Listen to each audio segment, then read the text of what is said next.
Bueno, como decía, continuamos con el ciclo de conferencias de ISPA-Santé. En esta ocasión contamos con Viviana Buschbinder.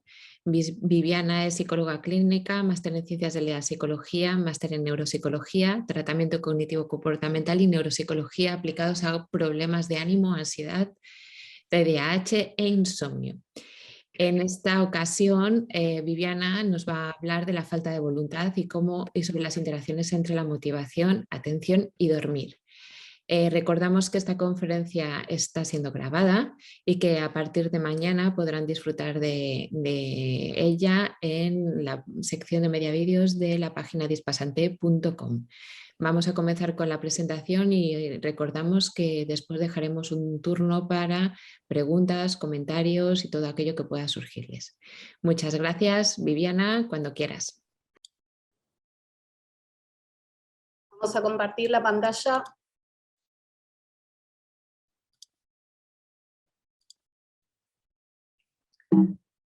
Esta conferencia la titulé La falta de voluntad e interacciones entre motivación, atención y el dormir. Es de alguna manera una continuación de la conferencia anterior que presenté en ISPA-Santé hace un tiempo atrás. En este caso vamos a pivotear sobre el dormir para hablar finalmente de motivación y de atención. Los objetivos de esta conferencia son preventivos y psicoeducativos. De ninguna manera esto tiene que ver con indicaciones terapéuticas, sí van a aparecer recomendaciones. El impacto del dormir en la motivación y la atención es de lo que vamos a hablar enseguida. La fuerza de voluntad es un término que habitualmente escuchamos bastante hablar, y su relación con la motivación y la atención. Cómo se expresa la falta de motivación en distintos contextos y en especial cuando la falta de motivación puede estar asociada a problemas de salud mental y factores que impactan en la falta del interés y la falta de placer. Algunas estrategias para remediarlo y si llegamos vamos a hablar de tratamientos y abordajes. El contenido de esta conferencia está basado en los conocimientos presentes y puede modificarse estos conocimientos de acuerdo a nueva evidencia científica. Siempre que vaya a cambiar una rutina, consulte a su médico de referencia y la presentación intentará ser simple, sin faltar el respeto o intentando no faltar el respeto a procesos que son altamente complejos. Y para comenzar vamos a hablar de una interacción, que es la interacción que se da entre los comportamientos diurnos y la calidad del sueño, y a su vez la calidad del sueño, de qué manera impacta en cómo nos sentimos durante el día. Entre los comportamientos diurnos de los que hablamos en la conferencia anterior, se encuentran la actividad física, los ritmos sociales, la nutrición y la exposición a la luz natural. Estos comportamientos van a impactar en lo que se llaman los ritmos circadianos o los procesos circadianos del dormir.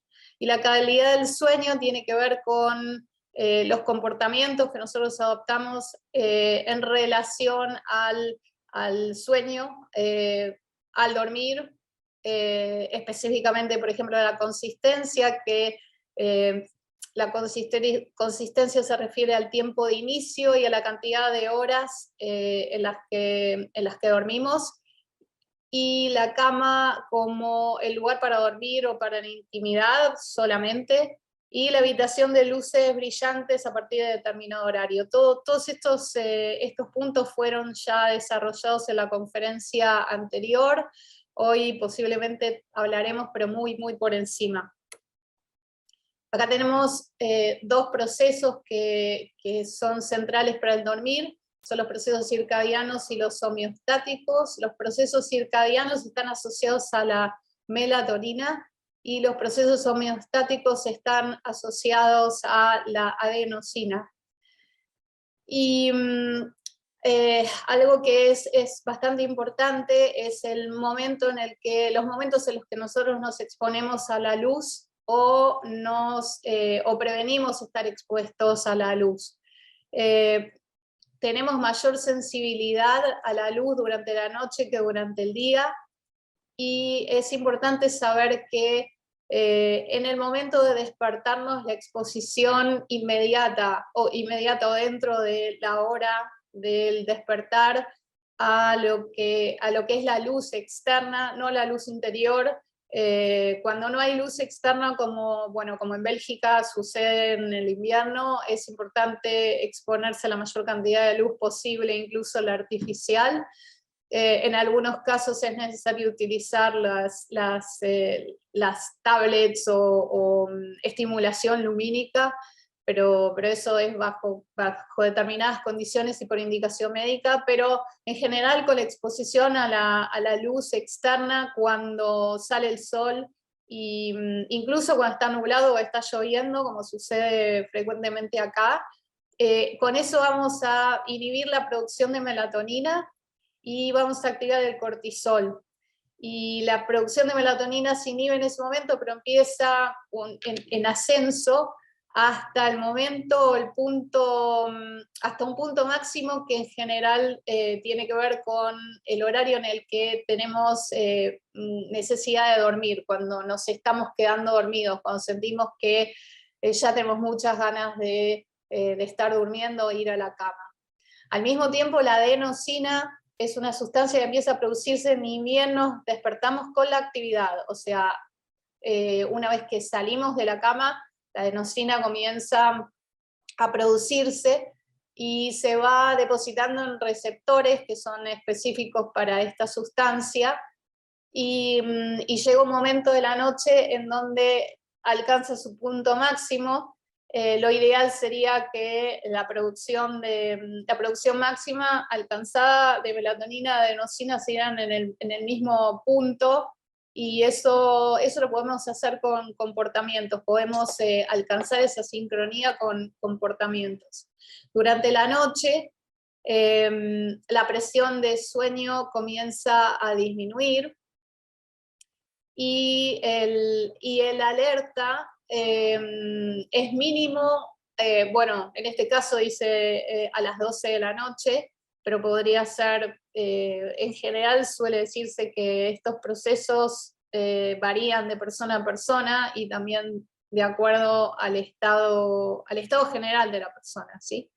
Pero en general la presión del sueño tiene su punto máximo en el momento en el que el cortisol y la alerta está bien bajo, y la alerta empieza progresivamente a subir a lo largo de la noche, y la presión del sueño empieza a disminuir. Como recomendaciones, de acuerdo a estos procesos, hay dos principales. Una es que deberíamos exponernos a tanta luz como sea posible durante el día. La luz inhibe la melatonina, aumenta la alerta, y deberíamos evitar la luz, o sea, tanta oscuridad como sea posible durante la noche. La oscuridad activa la melatonina y disminuye el alerta. Acá vemos en el esquema de la izquierda, en la presentación de la izquierda, cómo se cruzan la presión del dormir con el alerta y con la melatonina. Y está de alguna manera presentado todo lo que dije en el slide anterior, pero más resumido.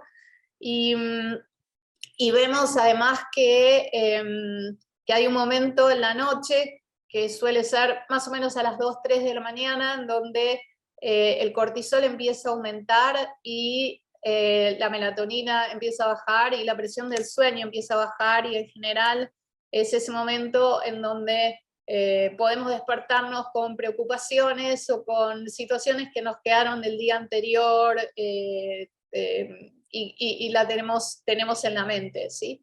Y eso posiblemente tenga que ver con esta situación neuroquímica en ese momento. Luego Tenemos hacia la derecha un esquema que muestra la arquitectura del dormir, que está en relación a la actividad cerebral que tenemos mientras estamos durmiendo. Esta actividad cerebral está asociada a neuronas que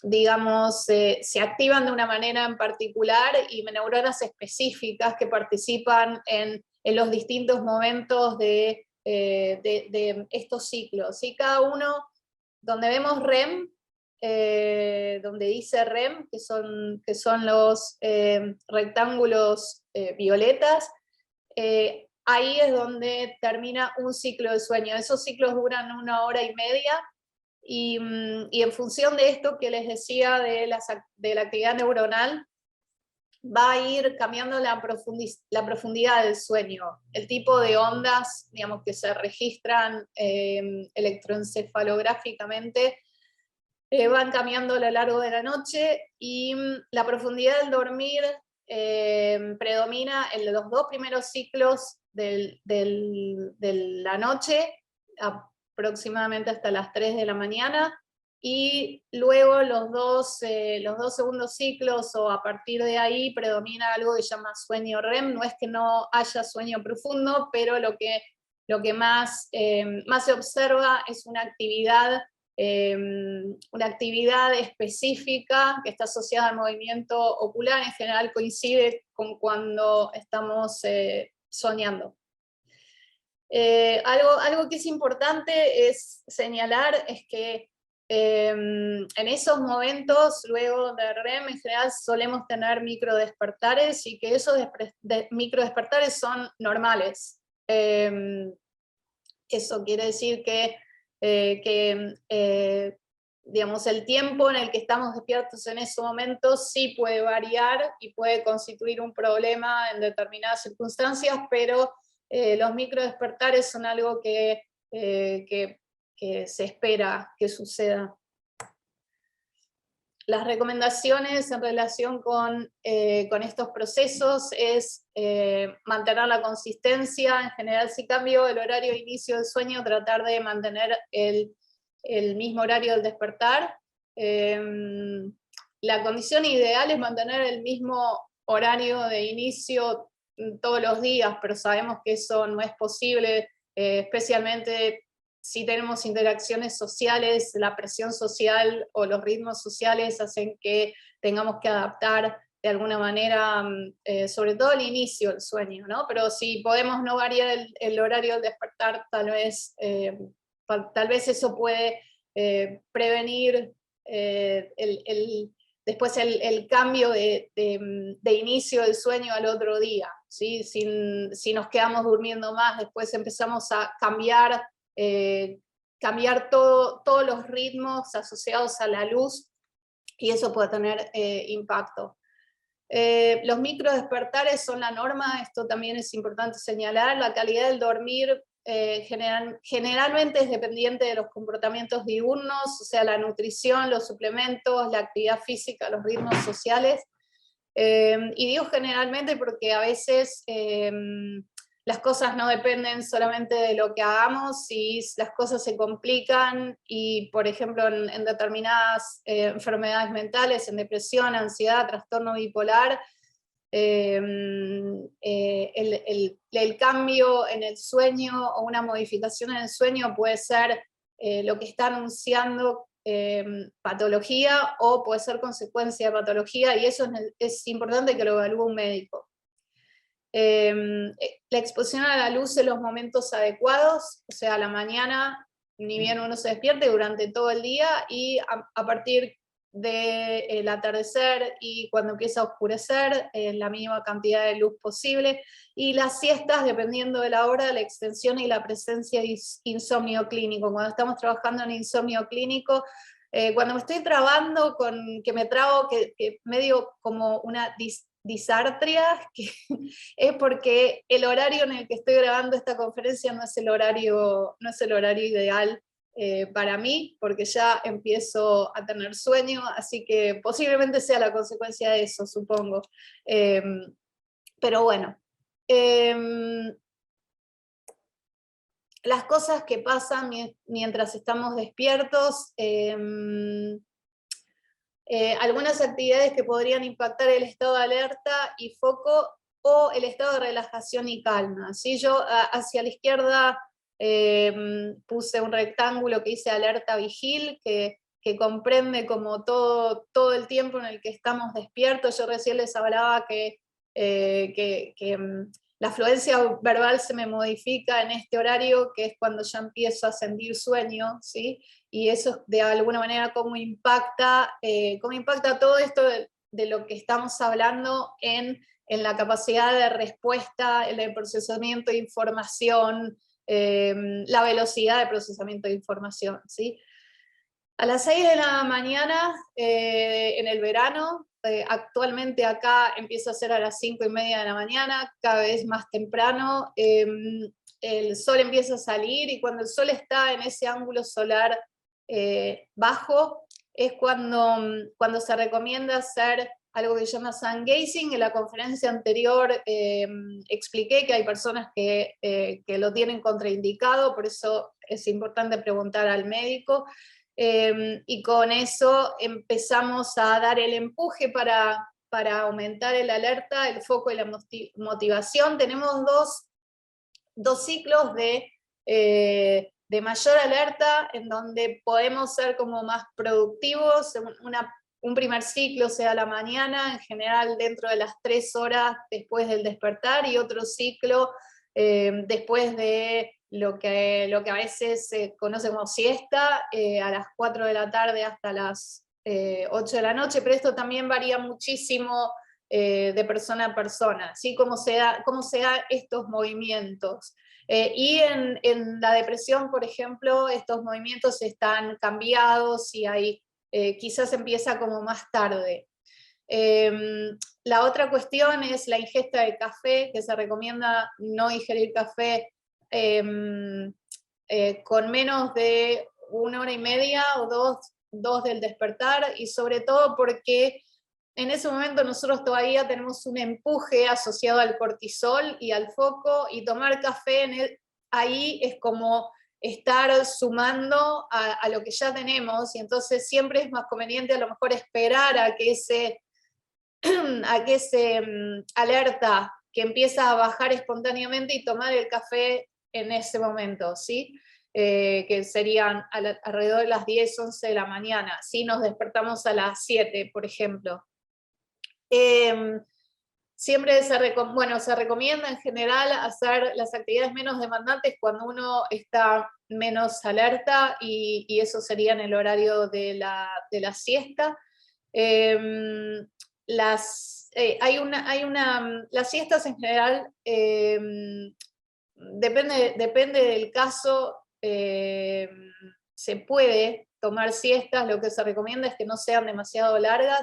Si ya tenemos insomnio clínico, necesitamos generar presión de sueño, que la presión de sueño sea máxima, es parte de las intervenciones en insomnio, con lo cual la siesta a veces no se recomienda, ¿sí? Salvo que la persona esté verdaderamente muy, muy fatigada, muy cansada, y eso pueda poner en peligro a la persona o a otros. Entonces ahí se ve cómo y de qué manera incluir la siesta. Pero cuando no tenemos presencia de insomnio, la siesta puede ser útil. Ahora se está recomendando protocolos que llaman de non-sleep deep rest, que es un tipo de meditación, y aparentemente tiene impacto en el sentirse bien y en sentirse más alerta luego, ¿sí? Hablan de neuroplasticidad, pero no puedo hablar de eso porque no he leído los papers asociados. Y después a las 10 de la noche, evitar la estimulación lumínica intensa, de manera de acompañar el aumento de melatonina. Y lo que recién les acabo de decir, la idea sería acompañar los estados del organismo con comportamientos que los sostengan. En esta diapositiva les hablo del foco, ¿sí? De qué manera podemos incrementar la capacidad de estar enfocados en lo que nos interesa, en lo que es nuestro objetivo y en no dispersarnos hacia tareas que pueden ser no relevantes para lo que, hacia donde queremos ir o nuestros objetivos diarios de mediano plazo, de largo plazo. Y acá tenemos estados, por ejemplo, de baja alerta y baja activación. El aburrimiento sería uno de estos estados cuando no tenemos como demasiado interés en lo que estamos haciendo. El ruido de fondo, la música, el ruido blanco, el café y el mate podrían ser elementos que ayuden en esos estados. Cuando tenemos una alerta alto y alta activación, nos sentimos un poco como agitados o hiperactivos. Sin embargo, el silencio, la actividad física de intensidad moderada previa a estar involucrado con la tarea que tenemos puede ayudar, y evitar la cafeína en este caso, porque la cafeína va a producir mayor activación. Y el alerta y foco interoceptivo, eso es cuando estamos como enfocados en pensamientos y en pensamientos que son rumiativos y que no nos podemos desenganchar, por ejemplo, el ruido externo, y esos pensamientos a veces nos interfieren con las tareas que tenemos que hacer. El ruido externo puede servir. Ruido externo podría ser de lo que ya hablábamos como ruido de fondo. Cuando hablamos de ruido blanco, se recomienda ponerlo en niveles bajos y no demasiado altos para no perjudicar los oídos. Y el ruido externo, por ejemplo, estudiar en una biblioteca o en un café, a mucha gente le sirve. La fuerza de voluntad. Y acá vamos a tratar de romper mitos. Y querer, por ejemplo, no es necesariamente poder. Poder no es necesariamente querer, y ponerse las pilas no es tan fácil. Entonces, acá quiero detenerme un segundo porque esto es algo que uno escucha todo el tiempo en la clínica y en amigos y en familia que tienen depresión. Cuando la gente los ve que no pueden activarse o que no se pueden levantar de la cama o que no pueden iniciar una acción voluntaria, que después vamos a hablar un poquito de eso, muchas veces la gente tiende a creerlos vagos o a creerlos que no se ponen las pilas, que no hacen suficiente esfuerzo. El problema es que es una paradoja pedirle a alguien que no tiene la capacidad para iniciar una acción que se ponga las pilas, porque justamente no puede iniciarla porque no tiene la energía para hacerlo, ¿sí? Hay algo que falta en su neuroquímica que hace que esto no pueda suceder. Por eso también las dos afirmaciones de arriba, que dice querer no es necesariamente poder. A veces el querer es suficientemente fuerte y puede producir una conducta de aproximación hacia un objetivo, pero a veces no, ¿sí? A veces uno puede querer, pero no puede iniciar una acción, y puede poder. En realidad puede poder, está bien lo que iba a decir, puede poder, pero eso no es necesariamente querer. O sea, puede iniciar una acción, pero no disfrutar lo que está haciendo, ¿sí? Entonces esto se trata de cuestiones diferentes que ahora vamos a tratar de explicar. Entonces, la definición de motivación, de acuerdo a la RAE, es conjunto de factores internos y externos que determinan en parte las acciones de una persona. Me interesa señalar que determinan en parte, ¿no? Porque hay un montón de variables que juegan en la motivación. Yo diría que en función de lo que sabemos a nivel neurobiológico, de bases neurobiológicas, la motivación sería como una tendencia y un esfuerzo hacia un objetivo o meta determinados, y sería como un estado del organismo, ¿sí? y cómo se siente estar motivado, la motivación como foco, como estar enfocado, como estar apasionado, entusiasmado, como una acción, como estar en acción, como tener ganas o como disfrutar. Eso que se ve ahí es un helado de dulce de leche argentino. Los factores que influyen en la motivación, tenemos factores externos y factores internos. Los factores externos tienen que ver con la capacidad de un estímulo de atraer una conducta de aproximación. Eso se llama saliencia, lo llamamos saliencia, ¿sí? Es cuánto poder tiene algo como para hacer que yo quiera ir hacia eso, hacia ese objeto o hacia ese lugar. Por ejemplo, los aromas, los sabores, los colores, las formas de los objetos sería parte de las cualidades de ese objeto que pueden impactar en el sistema sensorial, que es, después vamos a hablar, es lo que va a estar del otro lado como factores internos, y va a producir cambios a nivel del cerebro y a nivel del cuerpo, de manera tal de querer ir hacia ahí o no querer o evitarlo, ¿sí? Evitar ir hacia ahí o quedarse neutro, como no avanzar. Del otro lado, los factores internos están los estados del cuerpo, las hormonas, los neurotransmisores, el temperamento, la vulnerabilidad genética de cada persona, digamos, cuál es el perfil genético. Uno ve personas que todo el tiempo están motivadas, que siempre tienen interés en hacer cosas, y otra gente que es como más tranquila, menos ambiciosa, ¿sí? Que tienen como otros ritmos. Y parte de los factores internos están asociados a los valores, y los valores van a trazar van a señalar direcciones hacia donde es importante ir para cada persona, ¿sí?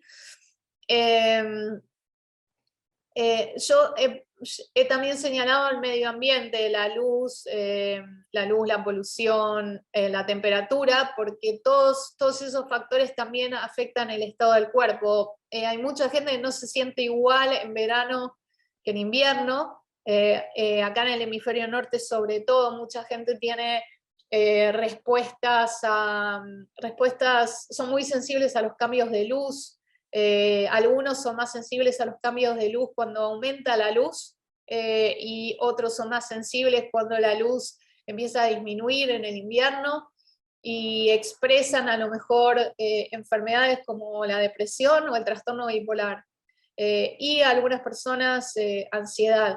Entonces es importante entender que tal vez los factores internos y externos también están enmarcados en el medio ambiente, en factores medioambientales. Dentro de las hormonas y neurotransmisores tenemos todo esto que está ahí abajo, que están asociados a la activación comportamental, y después vamos a hablar específicamente de la dopamina.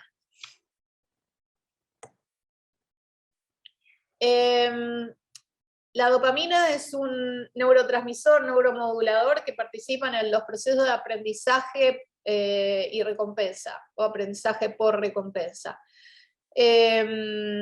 Hay estos dos puntos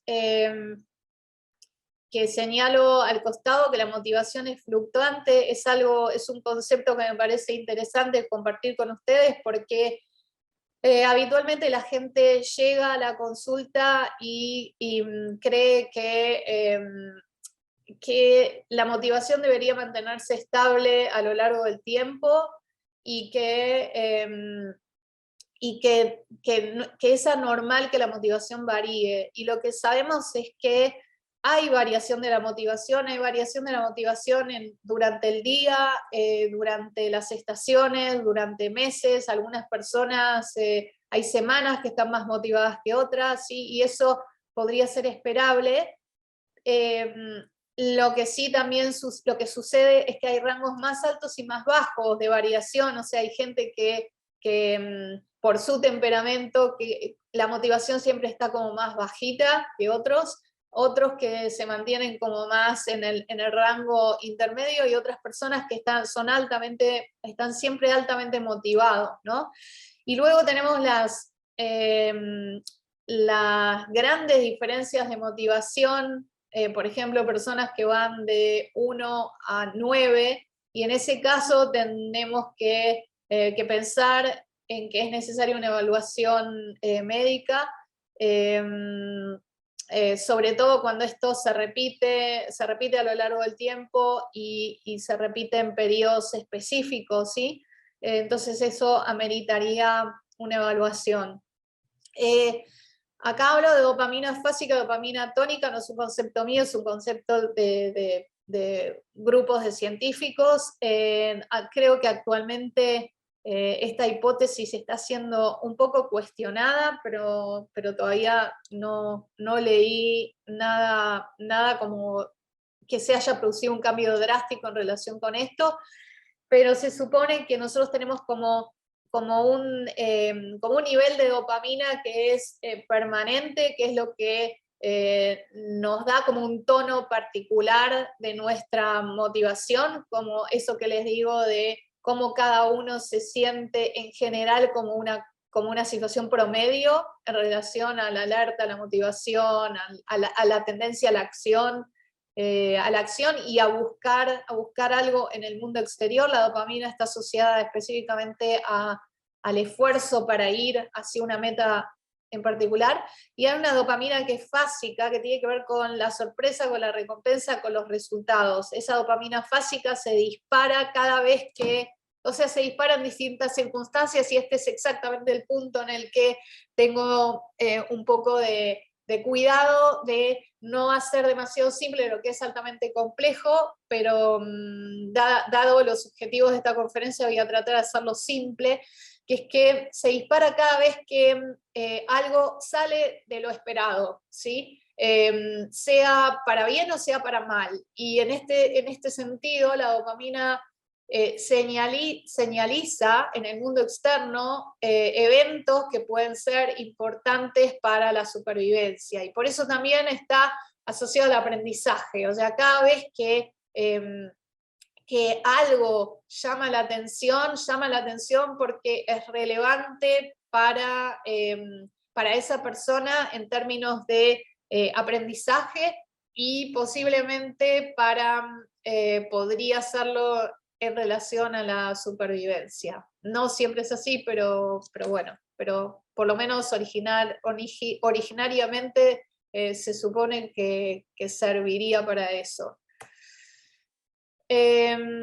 En relación con estos conceptos, algunas ideas que pueden llegar a servir a las personas es que fijarse intenciones, y accionar en relación con esas intenciones podría llegar a servir para aumentar la motivación. O sea, cada vez que yo me encaro una tarea o me propongo encarar una semana, día a día puedo ir diciendo, ok, este día mis intenciones son esto, debería alcanzar este objetivo, pero esas intenciones en general estaría bueno que estén asociados a los valores, o sea, tener en claro qué valores estoy alcanzando yo con cada una de esas acciones, intenciones que voy a hacer a lo largo del día o a lo largo de la semana, ¿sí? Y evaluar periódicamente los resultados, o sea, cómo estoy yendo con eso que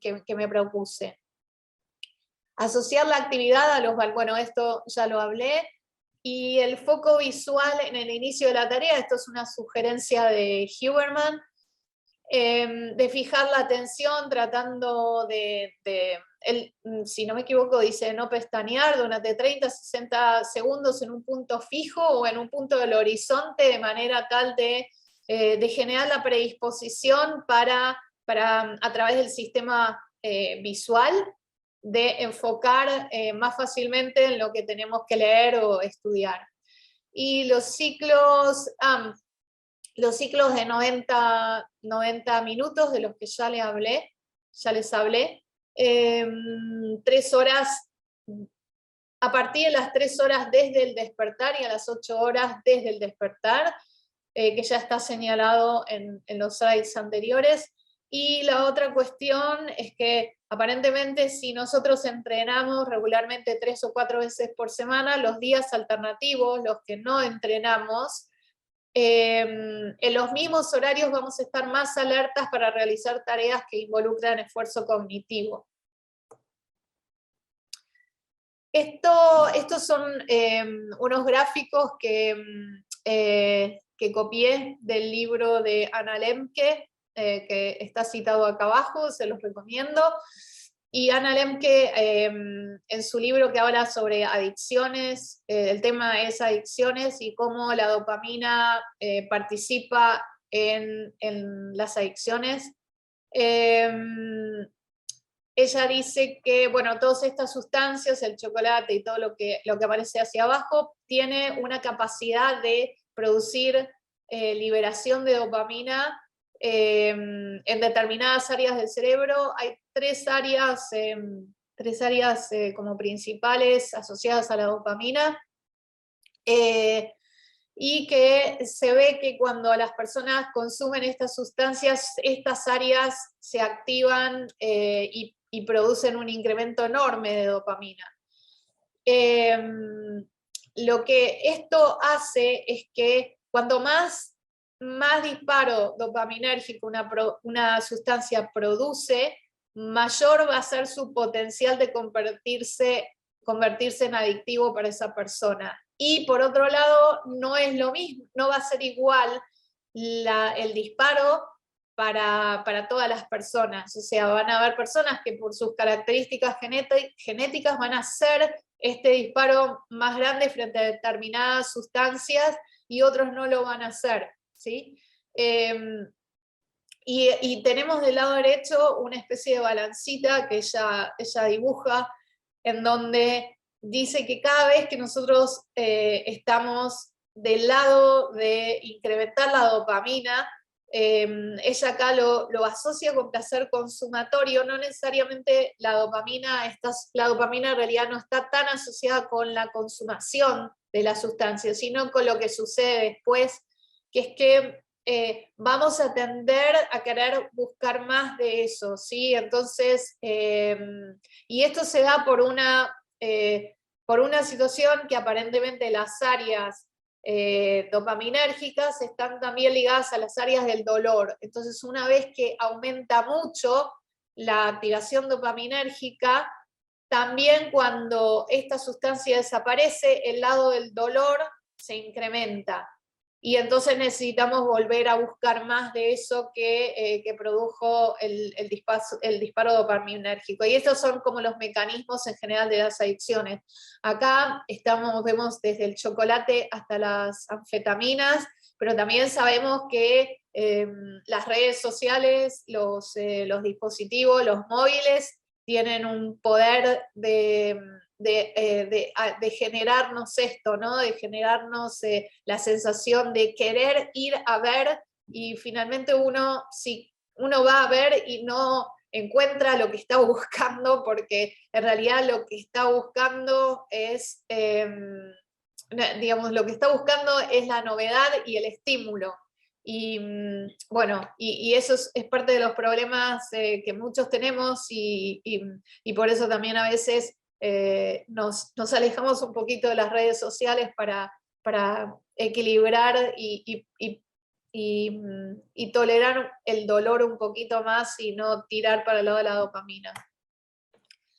Esto es un domingo al amanecer. Encontré esta botellita al lado de un paisaje bastante precioso, bastante lindo, y esto posiblemente nos habla de la necesidad, no quiero sobreinterpretar, ¿no? Pero yo lo tomé como un poco porque estaba haciendo esta conferencia, que a veces tenemos dificultades como para disfrutar de los placeres que vienen directamente de los sentidos sin alterar los sentidos. Entonces estar, por ejemplo, observando los verdes, los aromas, las perspectivas en este horizonte, eso tiene que ver con el impacto sensorial de la experiencia que yo estoy teniendo en ese momento, pero yo la puedo manipular a través de sustancias que estoy consumiendo, ¿sí? Y entonces la sustancia forma parte de la experiencia, pero la experiencia de alguna manera no está produciendo impacto por la experiencia en sí, sino por el acompañamiento de los otros elementos. Puede ser alcohol, puede ser comida, puede ser cualquier otra cosa que esté de alguna manera acompañando la experiencia sensorial y quitándole en todo caso protagonismo a las saliencias espontáneas o naturales. Ok, y acá este es un tema que me interesa especialmente, forma parte de mi tesis de maestría de neuropsicología, y de alguna forma tiene que ver con quejas de personas que me he cruzado en la vida y de pacientes, gente que describe la dificultad como para iniciar una acción, gente que describe algo así como un abismo entre la cama y la puerta, o que no encuentra los pasos para poder salir de su casa, y todas estas referencias digamos, tienen que ver con estas tres formas, específicamente dos formas, la anedonia anticipatoria y la motivacional, que tiene que ver con la falta de iniciativa, la falta o la dificultad para el inicio de una acción. Si una acción de aproximación es yo sé que quiero, pero yo no puedo. Y ahí estamos en el juego de romper mitos, ¿sí? De que no siempre las personas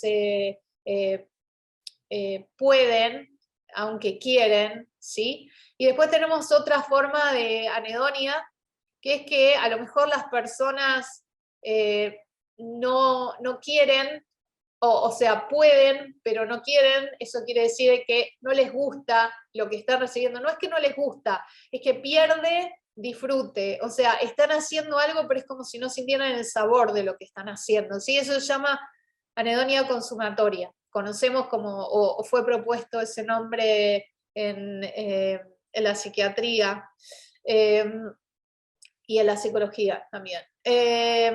Entonces tenemos estas tres formas de anedonia, que es ausencia de placer, que están aparentemente relacionadas con la dopamina. ¿Cómo se sabe eso? Porque los investigadores que trabajan en todas estas cuestiones usaron ratones, se ocuparon de bloquear la producción de dopamina a través de manipulaciones específicas, y estos ratones no tenían dopamina. Entonces, si los ratones tenían que hacer un esfuerzo para ir a buscar el alimento, no lo hacían y no comían.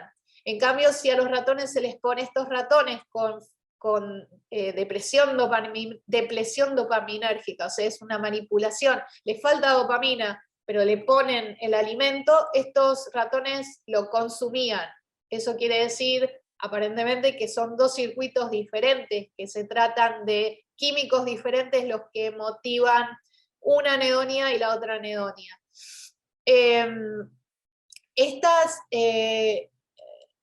Digamos, todos estos síntomas aparecen en depresión mayor, en trastorno de espectro autista, en el déficit de atención, en la ansiedad y en la esquizofrenia.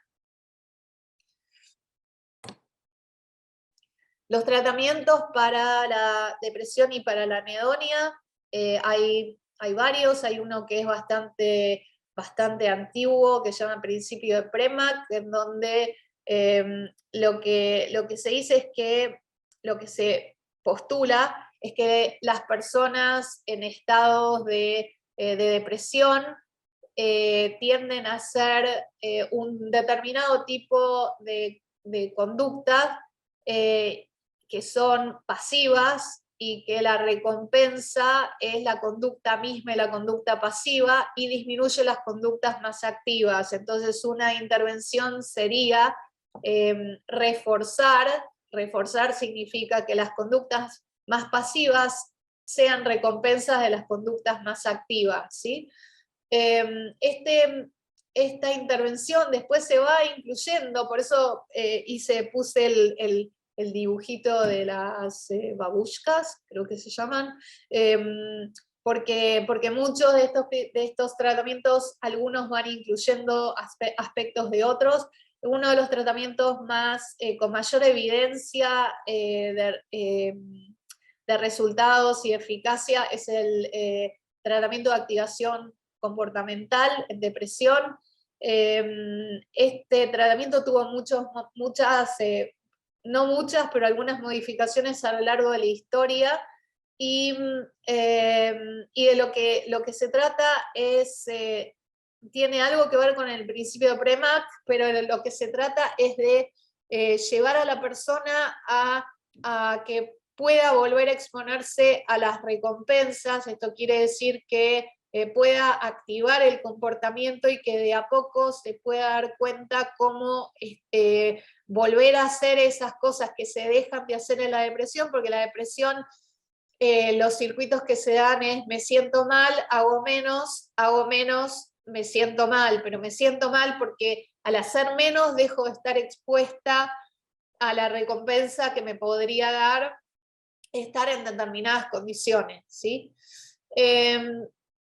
Reynolds y Laura Paz generaron un protocolo especialmente para adolescentes, una intervención en adolescentes, pero que se puede hacer también con adultos, a mi criterio, que le agregan los valores. Entonces, a la activación comportamental le agregan el tema de las intenciones y los valores, y de generar comportamientos que estén asociados a cosas que importan, o sea, qué es lo que es importante para mí, y recuperar ese eje de lo que tiene significado para cada uno en la vida. Y los valores no necesariamente van a ser los mismos para mí que para otras personas o para todos los pacientes, sino que es un trabajo que hay que ir haciendo, es detectar cuáles son las cosas importantes para cada uno y generar actividades que estén asociadas con esos valores.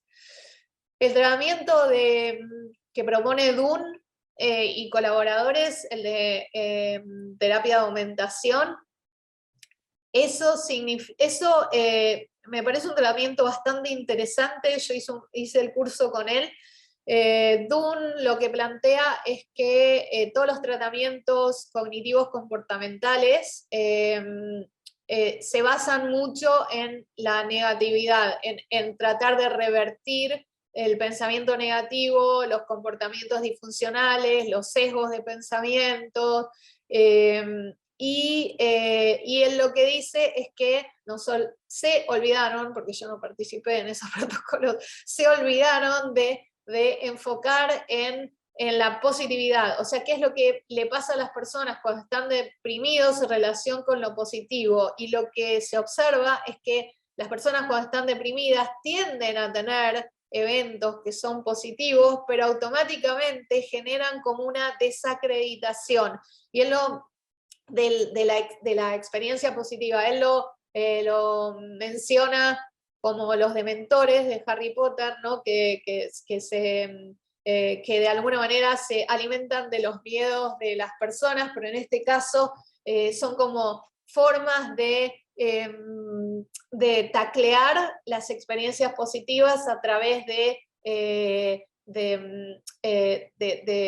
como de sesgos o de formas de pensamiento que tienden a aplastar lo positivo, ¿sí?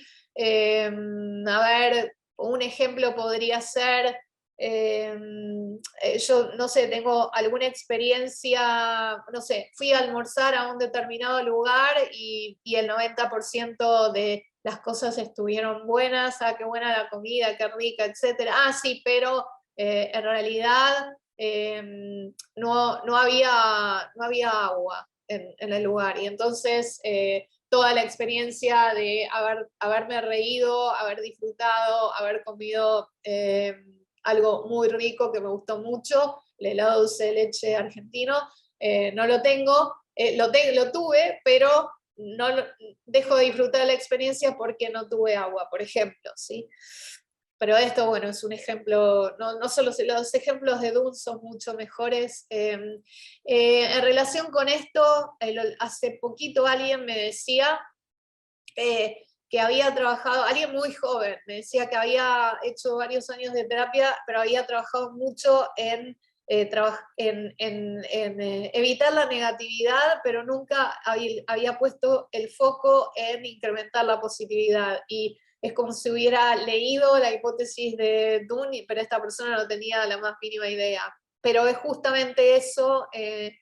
Es importante escuchar también lo que le pasa a los pacientes, ¿no? Cuando reciben múltiples tratamientos y qué es lo que necesitan. El PAT, que es de todo este grupo de investigadores, están utilizando actualmente anteojos de realidad virtual para aumentar la saliencia de las experiencias positivas. Y el resto de los tratamientos tienen, digamos, son todos más o menos tienen aspectos parecidos. La idea de proyectarse en el futuro de manera positiva está asociada a que las personas con depresión tienden a atender a información negativa más que positiva y a recrear memorias, a tener poca especificidad en memorias y en general a activar memorias negativas y no positivas. Entonces, todos estos tratamientos de alguna manera apuntan hacia el mismo lugar, pero son protocolos diferentes. Y con esto terminamos. Muchas gracias a Asociación Hispasantey, a Vero, a la UNED, a la Embajada de España, a Pebbles, que es la modelo de la primer diapositiva, y su madre, a Laura, a los pacientes y los colegas que siempre nos enseñan. Así que muchas gracias.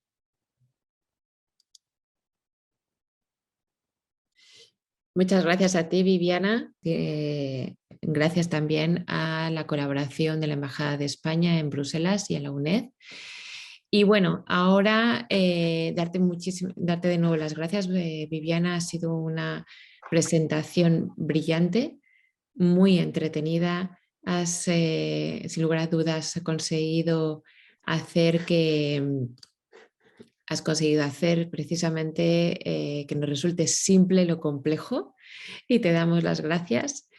Y bueno, ahora podemos pasar al turno de preguntas. Si queréis podéis abrir vuestros micrófonos o levantar la mano o escribir directamente en el chat.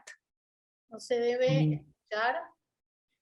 Si la planificación del día es por escrito. En general, sí, cuando hacemos tareas o en general sí, trabajamos con apoyos escritos.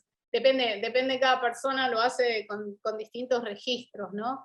Pero además tiene mucho que ver con trabajar colaborativamente con las personas dentro de la sesión. Estamos hablando de activación comportamental.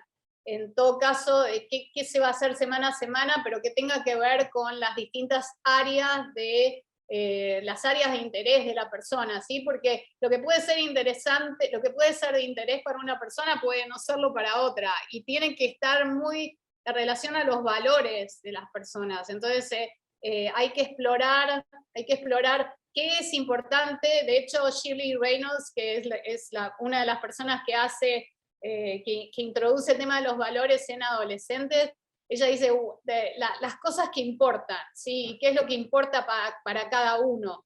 Y la activación comportamental se trabaja en relación con eso, las cosas que son importantes. Por ejemplo, un ejemplo sería, en el transcurso de una semana, si para mí es importante cuidar de los demás o tener un área de cuidado de los demás, es a quién me importaría cuidar. A mi abuela, ¿sí? Entonces, bueno, ¿qué cosas vas a hacer a lo largo de la semana que tengan que ver con cuidar a tu abuela? Llamarla o mandarle un WhatsApp y preguntarle cómo está.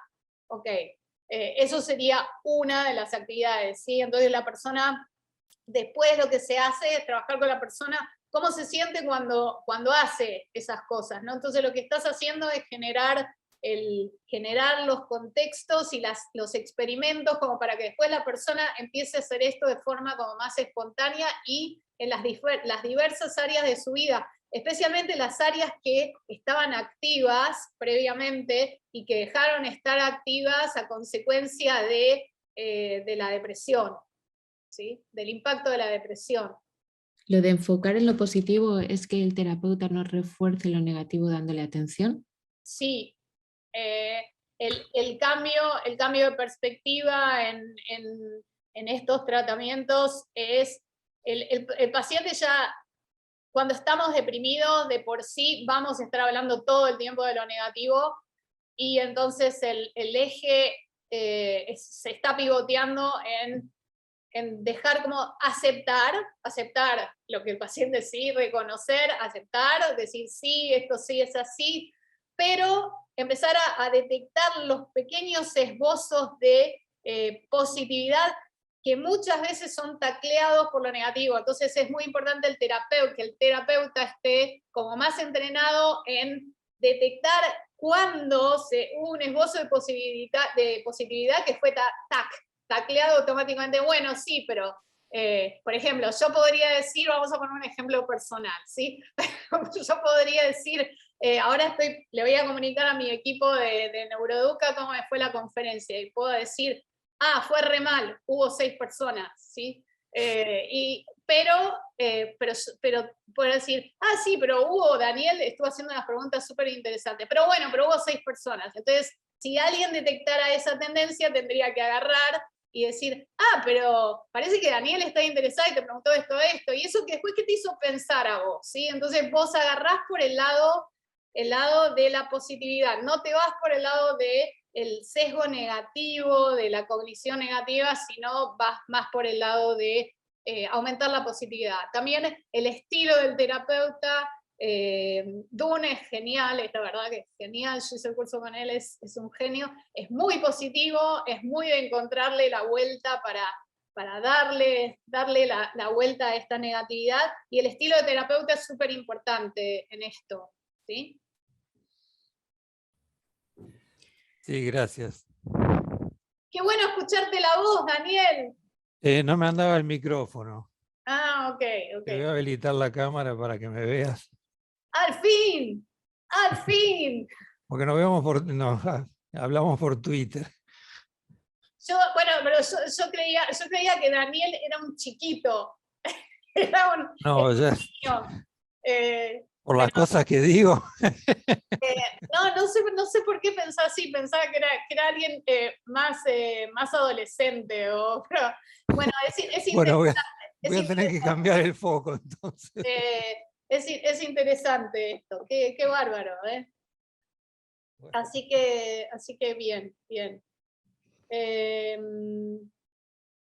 Gracias por haberte mostrado.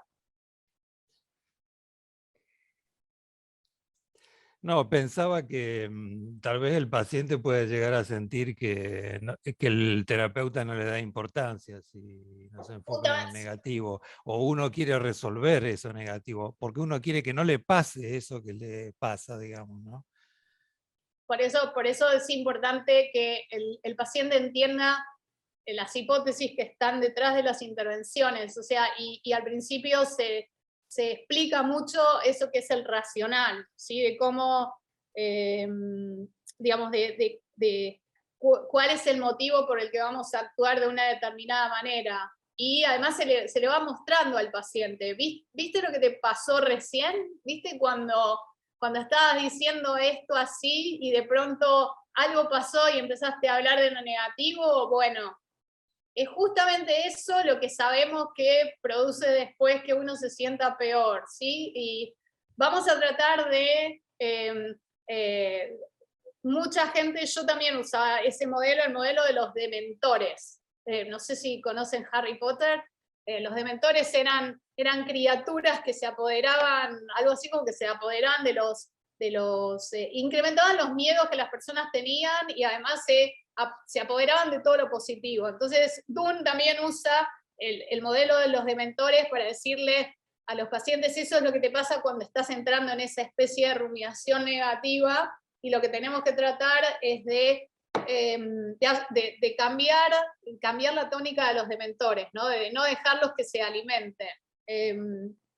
Así que, bueno, en realidad nosotros lo que sabemos por investigación, y yo sé que a vos te gusta investigar y que estás todo el tiempo buscando la evidencia, Daniel, lo que sabemos es que la rumiación, o sea, cuanto más rumiamos, más favorecemos el ánimo negativo.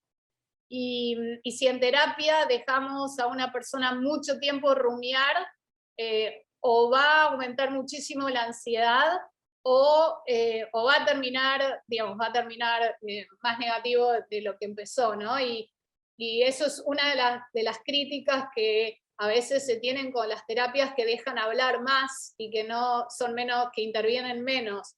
Y en realidad viene de investigación, del impacto que tiene la rumiación en el estado del ánimo. Y los que hacen estas investigaciones son, me olvidé el nombre, pero uno es Nolen Hoxema, y hay uno específico que ahora me olvidé, pero ya me va a aparecer, que es el impacto de la rumiación en el estado de ánimo.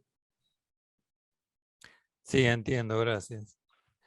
Y también porque algunas terapias se las acusan de más superficiales que otras, o que... En realidad lo de la superficialidad, eso también es medio como un prejuicio, me parece, que de aquí cierta idea de que hay terapias más profundas y terapias menos profundas. Viviana sabe por qué me sonrío, ¿verdad? Sí. Pero en realidad yo creo que la profundidad de una terapia quizás no se mide por el tipo de terapia, sino porque, a ver, por el contacto que pueda llegar a tener el paciente con el terapeuta y la conexión que puede generar con el terapeuta y la colaboración y la sensación de que la persona está siendo entendida y ayudada, ¿sí? Entonces, eso va más allá de la teoría y de la técnica que pueda llegar a usar, y si juntás teoría y técnica con una buena conexión con un terapeuta, y un terapeuta que a lo mejor que tenga la personalidad adecuada para ese paciente. No todos los terapeutas somos para todos los pacientes, claramente, y eso es importante saberlo. Pero si se juntan todos estos elementos, posiblemente vas a tener esa profundidad que no necesariamente está asociada a mucho tiempo, ni a muchas sesiones por semana, ni a una técnica en particular. Como decimos en mi pueblo, lo mucho cansa, lo breve gusta.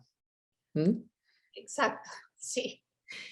Coincido contigo en todo, por supuesto, Viviana, en la importancia de la alianza terapeuta-paciente y el grado también de correctividad, ¿no? De la capacidad de corrección que tiene una intervención. No se trata tanto de estar años de terapia, sino que conseguir objetivos y que el paciente precisamente se motive a ser autónomo, ¿no? con lo que va aprendiendo en la terapia. Eso es oro molido. Exacto, sí. Estas terapias con la mayor evidencia empírica, me atrevería a decir, han sido juzgadas de superficiales, ¿no? Sí. Y en realidad lo que también estamos o están sabiendo las personas que hacen investigación en psicoterapia, es que hay factores de la psicoterapia que, independientemente, hay más evidencia de resultados con determinadas intervenciones psicoterapéuticas, pero que la personalidad del terapeuta, el factor del terapeuta, es sumamente importante en los resultados. Eso es y la otra cuestión es que se le da menos importancia a la preferencia del paciente, ¿no? Las preferencias del paciente también son importantes. Y después, por otro lado, la otra cuestión que capaz va más allá del tema de la conferencia, es que lo que necesitamos como para producir más terapias más efectivas y con mayores resultados, es escuchar más lo que necesitan a los pacientes. Entonces, hay todas las intervenciones que apunten a resolución de problemas, son intervenciones que cada vez están más estimuladas y están más recomendadas. ¿Sí? ¿Qué es lo que es importante para un paciente resolver? No el diagnóstico solamente del paciente, sino esto que le está pasando en este momento con su diagnóstico, de qué manera lo impacta en la vida cotidiana, ¿sí? O sea, cuáles son las perturbaciones que él está teniendo porque siente que perdió la capacidad de hacer cosas, por ejemplo. Y todo esto va entramado con los protocolos, porque los protocolos están hechos en laboratorios de investigación, pero después esto hay que poder enmarcarlo dentro de lo que es la vida cotidiana de cada persona, ¿no? De cada paciente. Así es. Bien, ¿alguna otra pregunta? Voy a insistir yo si puedo. Adelante, por favor. No, sobre anedonia y la música, si vos pudiste encontrar, bueno, no, es lo que se me ocurre a mí, estaba pensando por qué puede ayudar en anedonia. ¿Tiene algo que ver con los ritmos biológicos o que la música actúa sobre alguna estructura cerebral del movimiento, del ritmo, o Sí. no sé si puede haber algo de eso? La hipótesis yo la construí a partir de estudios que mostraban que determinados ritmos musicales, fast tempo, strong beats y sincopado, o sea, la síncopa, los beats marcados y el tiempo rápido, producía ganas de moverse, ¿sí? En las personas, y por otro lado que personas anhedónicas expuestas a música seguían produciendo dopamina a nivel del área tegmental ventral al escuchar música. Y por otro lado teníamos cierta evidencia de que enfermedad de Parkinson, por ejemplo, en donde están afectados los circuitos motores, el tango se estaba utilizando como para...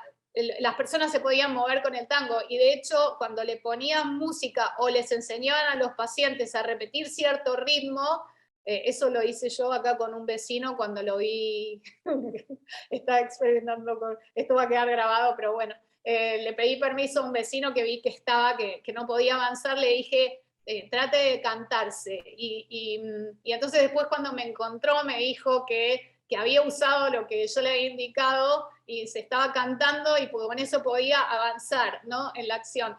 Pero en la anedonia no es lo mismo que el Parkinson, lo que sucede, pero podría ser como de la familia. En la anedonia, yo estudié anedonia motivacional, no consumatoria, ¿sí? Yo estudié la anedonia en donde la gente tiene dificultades, mis pacientes me decían, no puedo levantarme de la cama porque no encuentro la energía, o no me puedo levantar del sillón porque entre el sillón y la puerta de mi casa hay un abismo, o ese tipo de anedonia, no la consumatoria. La consumatoria es más cuando la gente dice, las cosas se me... eso es algo que me olvidé decir en la conferencia, las cosas se me transformaron en... como que pierden el gusto, ¿no? Y eso sucede mucho cuando nosotros tenemos periodos de mucho estrés y estamos, por ejemplo, terminando una carrera o terminando algo muy importante y nos esforzamos así un montón, y después sentimos como, ¿y ahora qué? ¿Cuál es el sentido de la vida? ¿Qué es lo que tengo que hacer con mi vida? ¿A dónde tengo que ir? Esa sensación, que si vos lo seguís a Huberman, lo debes haber escuchado, es lo que corresponde cuando él dice, después de altas situaciones de estrés hay que chequear la vitamina 6, el zinc, el magnesio. Bueno, eso es lo que corresponde a una caída como del sostén y de la dopamina, ¿sí? Mucha gente ahí siente esa sensación como de falta de placer por las cosas, y que las cosas se transforman como en medio grises, después de un periodo de alto estrés. Pero lo que yo estudié más que nada es la anedonia motivacional, es las personas que tienen dificultad para iniciar una acción, levantarse a la mañana de la cama, salir por la puerta de la casa, y eso es bien, estaba ligado, yendo a la pregunta que vos me hiciste, área tegmental ventral, ¿sí? Y después el impacto quizás también en las áreas asociadas a lo motor, cuerpo estriado, etc. El experimento que yo hice fue elegir 2 grupos, y en un grupo administré música y les tomé una tarea atencional que implica motivación y ejecución motriz. y obtuve ciertos resultados, pero no da para decir los resultados porque no se pueden generalizar, porque el grupo era un grupo muy pequeño y además porque el diseño de mi investigación tiene fallas, así que no da para estar hablando de los resultados. Si quieren ver los resultados pueden ir a academy.edu y ver en Neuropsychological Assessment of the Influence of the Musical Stimulus, y está mi nombre, y ahí van a ver algunos resultados, pero yo les diría que los tomen con pinza, porque necesitaríamos hacer una investigación en serio para decir que eso funciona, ¿no? Muy estimulante, Viviana. Así que bueno. Pero podríamos, cuando subimos, ¿hay alguna posibilidad de subir las diapositivas que estén corregidas o no? Puedo consultarlo, sí. Ok. Déjame que lo consulte. Para que quede como más claro, porque si no hay información faltante, me parece. Pero bueno, después me decís, después lo arreglamos. De acuerdo. ¿Alguna otra pregunta o comentario que quieran hacer?